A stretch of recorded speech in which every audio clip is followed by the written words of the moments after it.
The news, when it came, was not delivered with the sterile kindness of a doctor in a quiet room, but through the cold, impersonal crackle of a telephone receiver.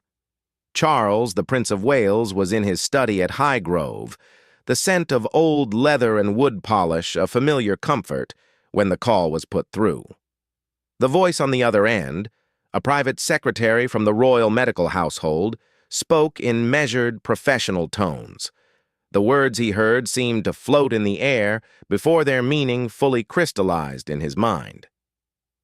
Kate Middleton, the vibrant, healthy young woman who had brought a flash of modern cinema and a commoner's ease into his son's lives, was seriously ill. The condition was grave, they said. She had been admitted to a private clinic, and the initial prognosis was not optimistic. Charles replaced the receiver, his hand trembling slightly. The study, a room he had filled with books and paintings that spoke of history and continuity, suddenly felt hollow. He sat motionless for a long time, staring at a photograph on his desk, a candid shot of William and Harry as boys, their faces smeared with mud and grins after a polo match.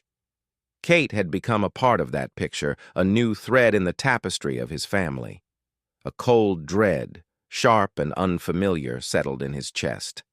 He was a man accustomed to protocol, to the measured pace of royal life, but this was a crisis that no briefing paper could prepare him for. The coming days would be a maelstrom, but for now there was only the deafening silence of his study and the weight of a secret that could shatter the fragile peace of his family. The car journey from Highgrove to the London clinic was a blur of gray motorway and the hushed whispers of his security detail. Charles sat in the back, the polished wood of the car's interior feeling cold and unyielding under his fingertips. His mind was a whirlwind of fragmented thoughts, images of Kate's radiant smile at the premiere of Mission. Impossible. The way she effortlessly charmed the press with her grace, the quiet devotion in his son William's eyes whenever he looked at her. She was the future, a symbol of the monarchy's ability to evolve. The thought of that future being extinguished, of William's world collapsing, was an agony he could scarcely comprehend. He had not felt this profound a sense of personal dread since the dark days following his mother's death. Then, he had been a man trying to navigate his own grief while guiding two young boys through theirs.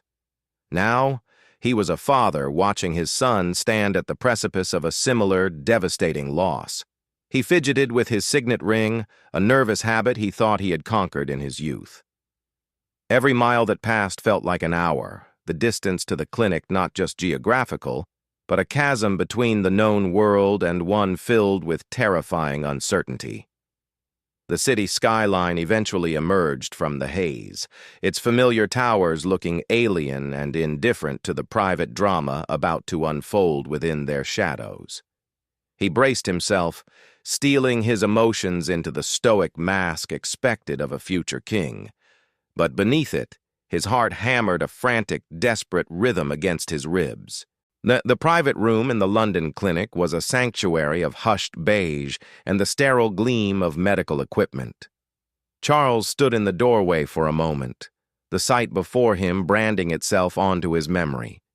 Kate was in the bed, looking impossibly small and pale against the starched white pillows. Tubes and monitors surrounded her, their quiet beeping a relentless countdown.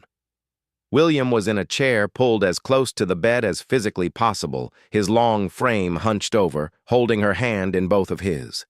His head was bowed, his shoulders shaking with silent sobs. The confident, laughing boy Charles had raised was gone, replaced by a man stripped bare by the terror of impending loss. Camilla, who had accompanied him, stood a respectful distance away, her face a careful study in concerned sympathy. Charles moved forward, his footsteps muffled on the linoleum. He placed a gentle hand on William's shoulder. The touch was enough. William looked up, his eyes red-rimmed and filled with a raw, unguarded grief that pierced his father's heart. "I'm here, my boy," Charles whispered, his voice thick with emotion. William simply nodded, unable to speak, before his gaze returned to Kate's still face. Charles stood there for a long moment, a silent pillar of support, feeling the tremor in his son's body. It was a vigil of shared, helpless love. For the first time, the intricate dance of his own life, with its triumphs and turmoils, felt utterly insignificant. This was the raw, unvarnished truth of family, a pain that no title or privilege could shield them from. The days that followed bled into one another, a relentless cycle of hushed hospital corridors and grim-faced meetings. Charles became a silent fixture in the waiting area outside Kate's room, a place where he could be close without intruding on the private world of William and his unconscious love.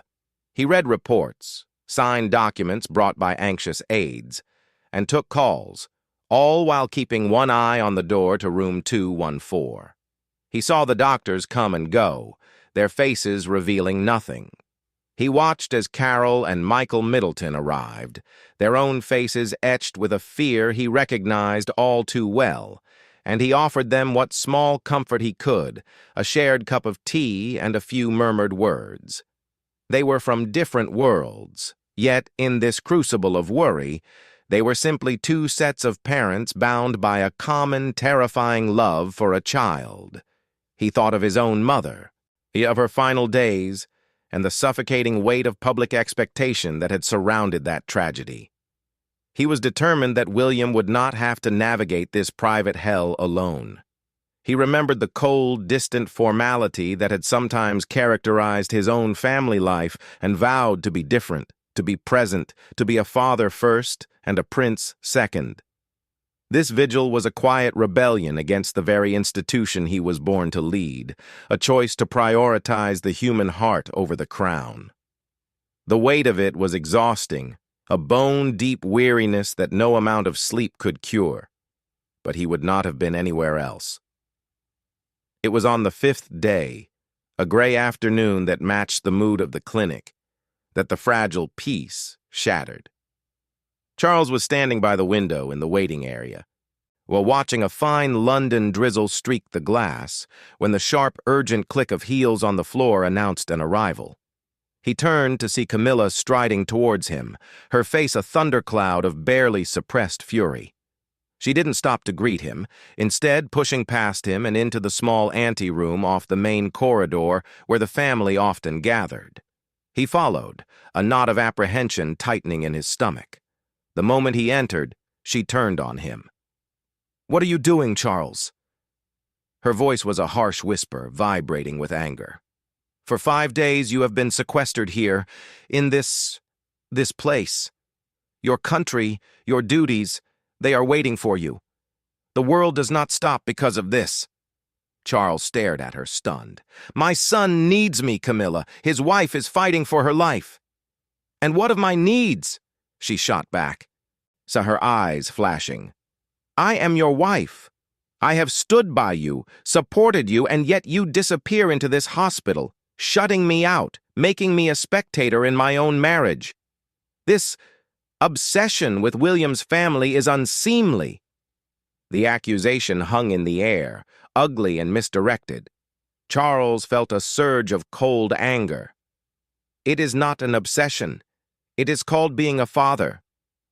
But Camilla was not finished.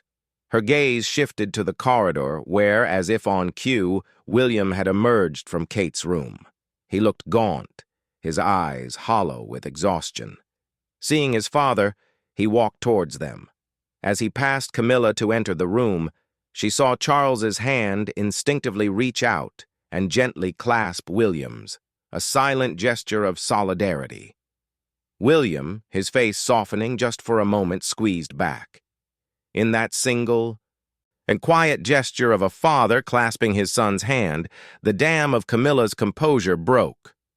It was a moment of such pure, unguarded love, a connection from which she was utterly excluded, and it ignited a fury she could no longer contain.